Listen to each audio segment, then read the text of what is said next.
discussion with Module 2, which has a title of Developing the Whole Person. Actually, meron akong presentation nito. Kamamadali ko kanina nung nagchat-chat kasi ako sa inyo, nasa biyahe. Okay, so kailangan kasi 10 minutes or 5 minutes ahead of time nag-update kami sa inyo para alam nyo kung ODL or MDL tayo. Since you have your schedule, pwede nyo rin siyang i-check. 10 minutes or 5 minutes before our class para hindi tayo nagugulat na baka nagsisend na kami ng link tapos MDL pala tayo. At least anyone can remind us na ma'am, MDL po tayo ngayon or ODL tayo. Okay? So, yun nga. So, start na tayo. Our topic is in module number 2 is developing the whole person. Okay? So, our main zoom natin ng konti. Ayan. So, our main objective in studying about the module number 2. Number 1 is to discuss the relationship among physiological, cognitive, psychological, spiritual, and social aspect of development to understand your thoughts, your feelings, and your behaviors. It is also said here that one of the objectives is to evaluate our own thoughts, feelings, and actions, and to show the connection of your thoughts, feelings, and actions in actual situation in life. So as an overview, man is a whole person at first breath of life. As time passed, we began to see life becoming complex. So, sinasabi daw dito na ang tao daw, since nang pinanganak siya, is he or she is already a whole person. Pero, habang dumadaan daw yung panahon, naririnig niyo po ba ako? Hello? Okay. So, habang dumadaan daw yung panahon, habang lumilipas ang panahon, nagsisimula daw na nagiging complex, okay? Nagiging complex yung yung buhay niya. It is because of the growing numbers of activities na nagsisimula na i-divide yung kanyang attention into fragments. Okay? So, comparing into a pizza. Okay? Ideally, each part of it deserves equal attention, but experience would show that certain areas of life take the bigger share of the whole. So, the holistic development essentially means, okay, so yung topic number 1 natin is developing the holistic development. So, yung holistic development essentially means that the development of our intellectual, okay, our mental, physical, emotional, and social ability of an individual, okay, on what he or she is capable of facing the demands and challenges of everyday life. So, yung main aim or main goal in developing our holistics is to aim to develop our multiple phases. Okay? So, here are the different aspects. Okay? Ito daw yung different aspect ng holistic ng isang tao. Number 1, okay, these are the 3 basics. Okay? So, we have here the physical or tangible aspect. Okay, number 1 na natin to. Physical or tangible aspect, which is in related with our body. Okay? Then, the intellectual and conscious aspect as they are related to our mind. Here, highlight na lang po ni ma'am. So, ito yon, intellectual and conscious aspect. And then, we also have the emotional and intuitive aspect. This emotional and intuitive aspect is related to our spirit. Okay? So, ito daw 3 aspect na to is nagtutulong-tulong daw sila in order for us to have a perfect harmony when it comes on paying attention to all of three simultaneously. So, all of the individuals or many individuals put a strong emphasis on the physical aspect of themselves. So, yung tangible, obviously, it responds to, we can response to it easily. Okay? So, sa pangangatawan daw natin, madali daw tayong nakakapag-response kung ano yung actions natin, and more time and money are usually spent when it comes on physical component. Halimbawa na lang yung pagpapaganda, pagbili ng magandang damit, 'di ba? So we spend a lot of money in order for us to enhance our physical component. Magpapagupit ng buhok, 'di ba? Sa babae magbubunot ng kilay, magme-makeup, 'di ba? Magsusuot na bagay na damit, 'di ba? So usually mas nabibigyan natin ng attention yung physical aspect natin rather than the two aspect, which are the intellectual and intuitive aspect. So, but this does not mean that the body is healthy or strong. Okay? Our body provides a place or a place to house the spirit. So, kumbaga parang yung kasabihan na our body is the house or the soul, 'di ba? Or the house of the soul of our soul. Okay? So, it often experience our feelings, okay? And usually, our mind often experience our thought. Okay? So, it may be important to some that their mind can be prominent and well educated. Okay? So sa ibang tao daw napakahalaga daw para sa kanila yung utak nila o yung brain nila is more prominent and well educated.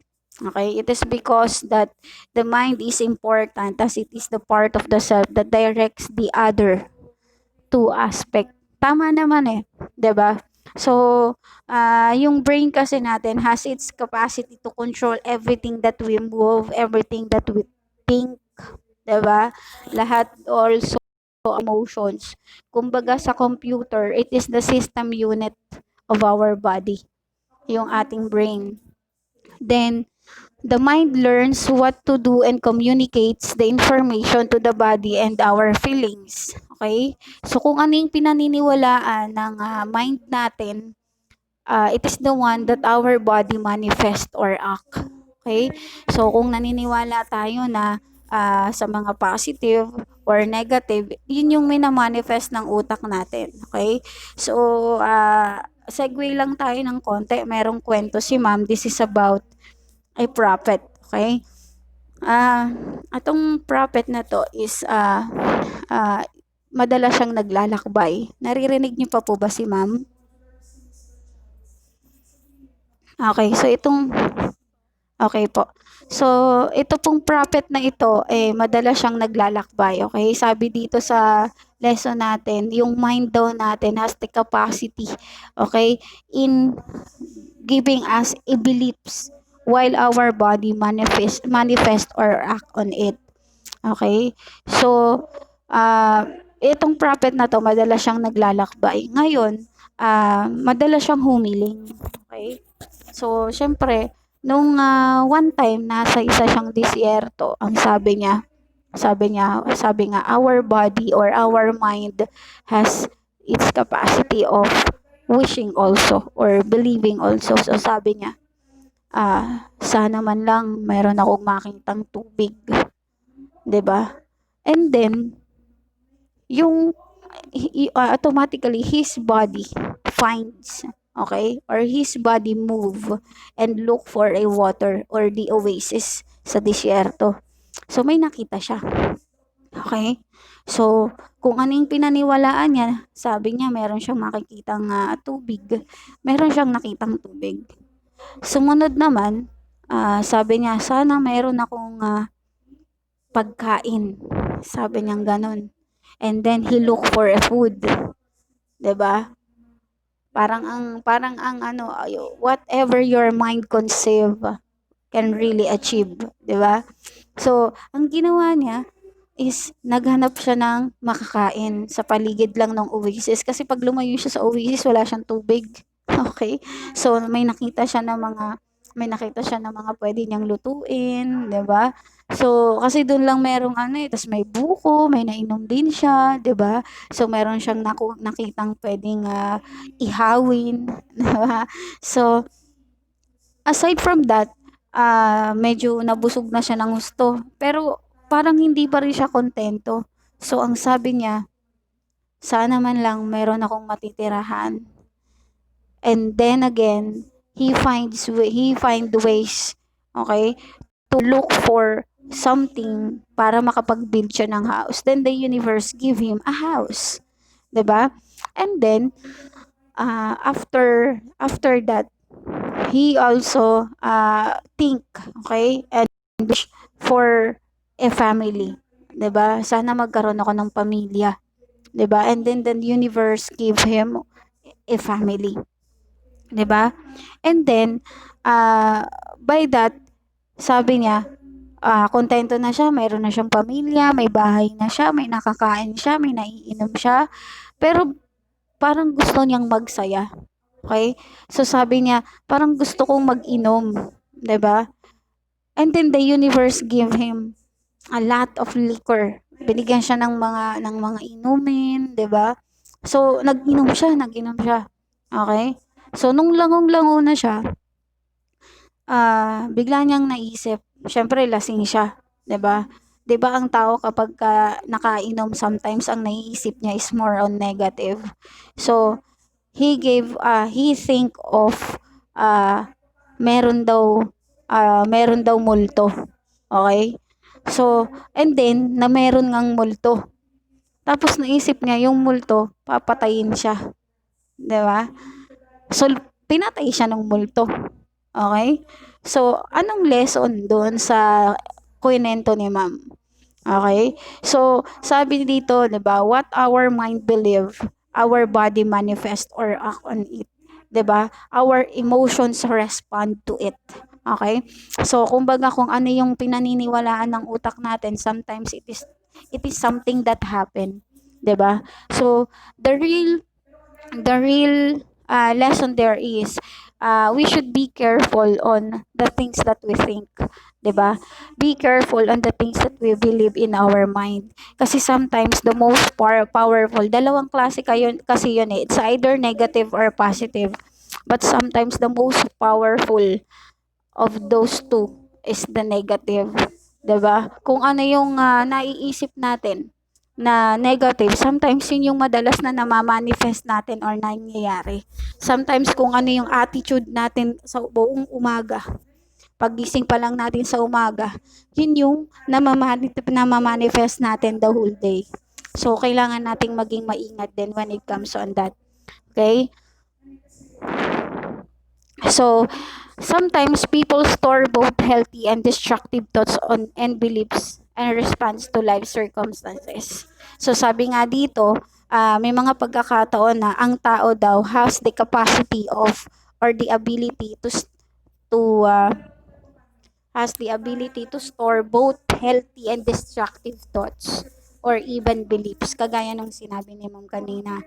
And then our mind provides an access to creativity, serenity, okay, which are necessary for us to process the prayers, the forgiveness, even the acceptance and passion.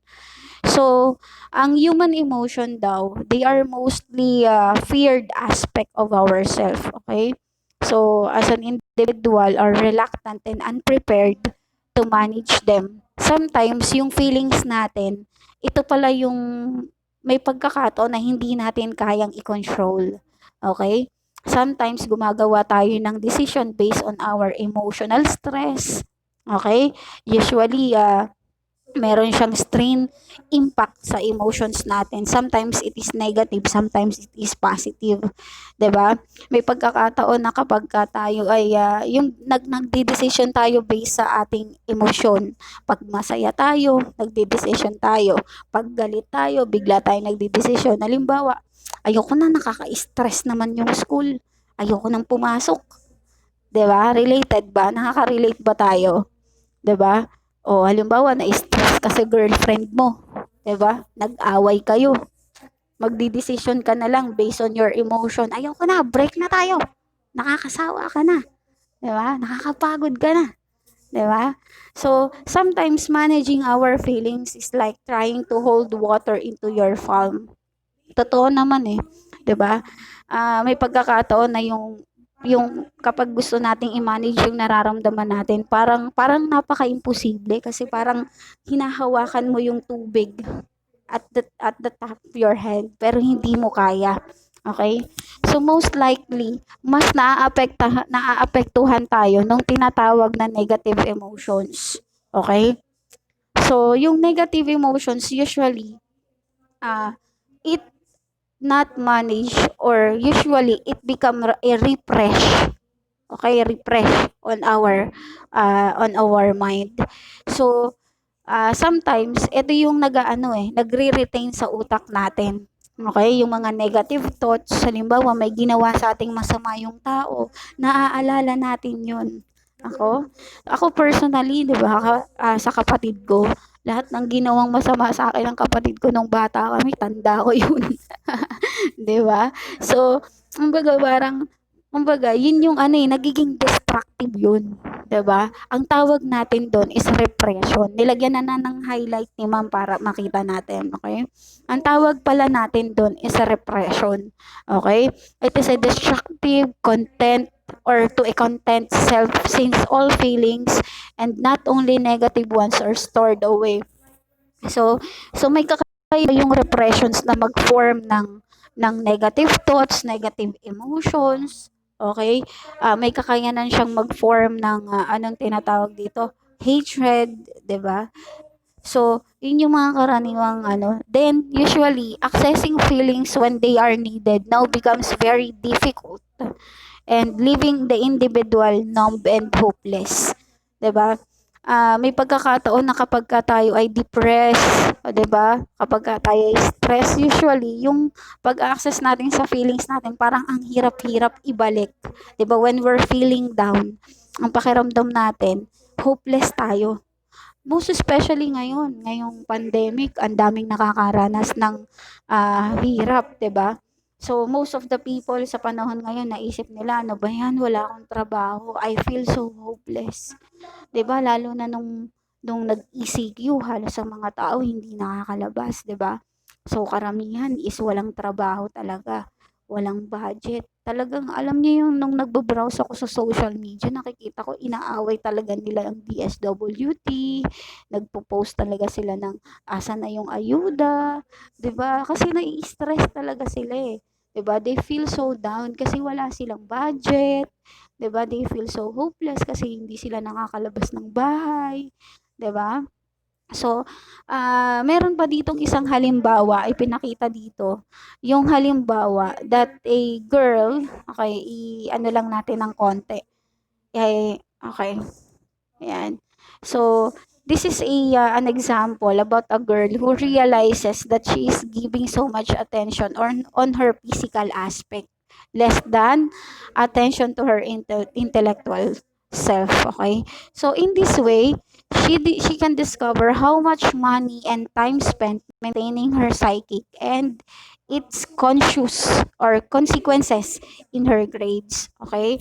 So, kumbaga, na-realize daw nung isang babatang babae na mas binibigyan niya ng attention yung kanyang physical aspect more than her intellectual self.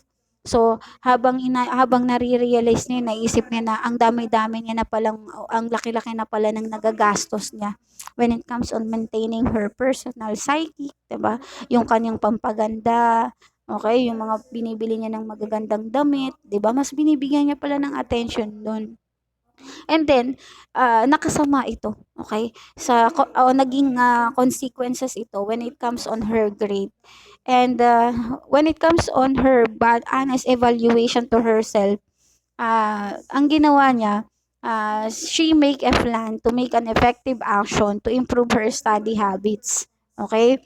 So she can start seeking for help or for related books to read or browse articles in order to help her improve her habits. Okay? So sa spiritual aspect naman, it should go along as you develop other aspect of self because you are not simply your body. Okay? So, sinasabi dito na kailangan pala, when you started developing the different aspect into yourself, kailangan din pala the spiritual aspect is kasama na. Okay? So, ang number one na nagtuturo sa atin when it comes on the spiritual aspect is our family. 'Di ba? Kaya nga si nanay every Sunday nagyayayayan, "Tara anak, magsimba tayo." 'Di ba? "Tara anak, attend tayo ng pulong." 'Di ba? Para sa mga saksi. "Tara anak, attend tayo ng Sunday Mass." 'Di ba? So, you are not just your mind and feelings, okay? You also have a soul or spirit inside of you. So, meaning to say, kailangan din pala we feed our soul with spiritual, intellectual, or spiritual or divine for love, comfort, and inspiration. And most people have found it when it comes on spiritual beliefs, okay? Okay, so yung spiritual beliefs, ito yung nagtuturo o itinuturo ng parents natin or significantly yung mga tao na ano tayo, anong tawag dito, malalapit tayo. Okay? So, we grow up following our family's religious practices or spiritual belief until such time, okay, that we start to evaluate them. Okay? So, kumbaga, bata pa lang tayo, tinuturuan na tayo ng pamilya natin o sinusundan na natin yung beliefs ng pamilya natin. Okay? Kung ano mang religion natin, kung kayo ay Roman Catholic, Iglesia, Saksi ni Jehovah, born again, 'di ba? So, yun yung mga sinusundan natin kasi yun yung tradition 'di ba? Yun yung tradition ng family natin. Okay? So, wait lang, nag-clear lang yung record.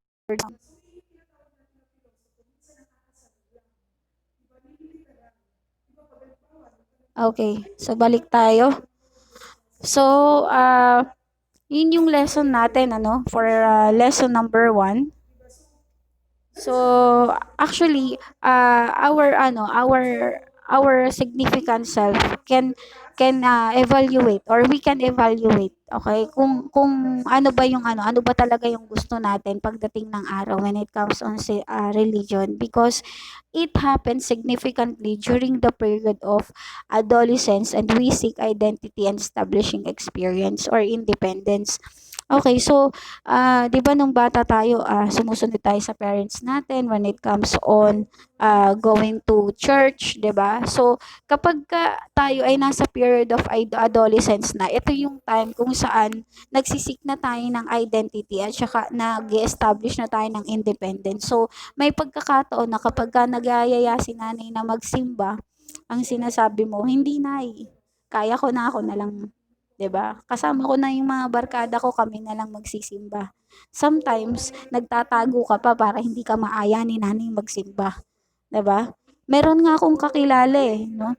Yung kakilala ko nung bata siya, madalas siya nagpapa-Bible study, 'di ba? Pero nung nasa adolescent stage na siya, pinagtataguan niya na yung nagba-Bible study sa kanya. 'Di ba? So kumbaga, it's on her or on her evaluation 'di ba? It's on her self-evaluation kasi may pagkakataon talaga na nakakatamad. But actually, kailangan din pala talaga nating i-feed yung mind natin, okay, ng spiritual thoughts, okay? So let us now proceed with the connecting thoughts and thoughts, feelings, and behaviors, okay? So, meron daw siyang connection dito. Okay? So, meron tayong kasabihan na whatever your mind conceive can really achieve. Okay? Your thoughts leads to your feelings, to your action, and leads to your result. Okay? So, tingnan natin kung paano nga ba nagkakaroon ng connection yung iniisip natin, yung nararamdaman natin, at saka yung behavior natin as an individual. So, from the time to time, nandyan pa po ba kayo? Check nga muna tayo. Nandyan pa po ba kayo? Nandyan pa? Oo. Baka mamaya, hindi na kayo nakikinig sa akin, ha? Wait lang. Baka mamaya, tinutulugan nyo na si ma'am. So, we still have time to discuss para matapos natin si module number 2. So, dito na tayo. Okay, so connecting thoughts. Check muna natin kung ilan tayo. So, tayo ay 13 pa rin. Ako yung 2. So, may 11 pa. So, connecting thoughts, feelings, and behaviors. So, from time to time, all of us struggle with thoughts, feelings, and behaviors that are unproductive or detrimental. And we all find it difficult at times to master, okay, the motivation to take the action needed to interrupt our trouble outlook and replace it with a healthier, more positive one. So, there are time daw na nag-struggle tayo when it comes on connecting our thoughts to our feelings. And sometimes, ang pinakang naapektuhan nito is yung ating behavior. Most especially when we are unproductive and detrimental. Okay? Kumbaga, nahihirapan daw tayo na i-master o nahihirapan tayong maghanap ng motivation na pwede nating gawin, okay? Para ma-interrupt yung troublesome na nararamdaman natin when it comes on being unproductive. Okay? So, bakit nga ba natin siya ginagawa? Okay? Why do we do things that we do? It is simply because when we put our situation arises, we have thoughts about the facts of the situation na yung iniisip natin is natitrigger niya yung nararamdaman natin. And based on our feelings, it gives an engagement to what we behave. Okay? So, meaning to say, our thoughts is always on the top of everything. Okay? Yung thoughts daw natin, yung nararamdaman natin, has its control to everything. Okay? Sabi nga, 'di ba? Our thoughts leads to our feelings, leads to our actions, leads to our result. Okay? So, ganun lang 'yon. Our thoughts is always on the top of everything. Pag hindi maganda, parang naiisip mo sa umaga pa lang pag naisip ka na I'm having a bad day. 'Di ba? So, pag naramdaman mo na o naisip mo na you are having a bad day, kumbaga mararamdaman mo na kaagad na, ano ba yan, nakakainis naman, 'di ba? And then, it will appear or reflect on your behavior. Okay? And you're the one who will manifest it the whole day na hindi talaga maganda yung buong araw mo. Kaya, magkakaroon ka rin ng hindi magandang situation.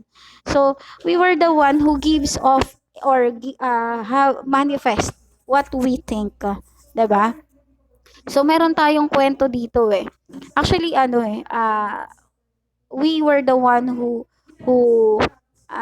control everything. It's either positive or negative thoughts. Okay? So, meron tayong kwento dito. This is about the two wolves in ourselves.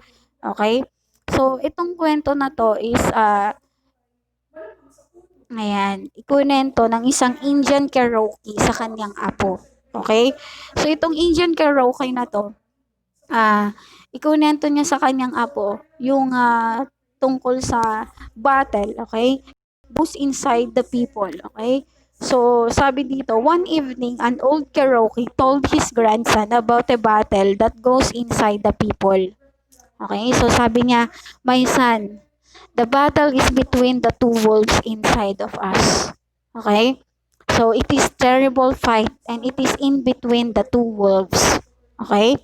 So, sabi niya, yung dalawang wolves daw na to, it is good and bad. Yung evil one, siya daw ay, ito daw yung anger, okay? Inggit, okay? Sorrow, regret, okay? Greed, Okay?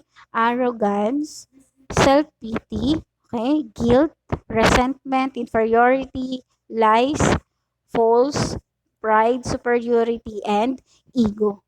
Okay? So, pagpapatuloy pa niya, yung good one naman, he is joy, okay? Peace,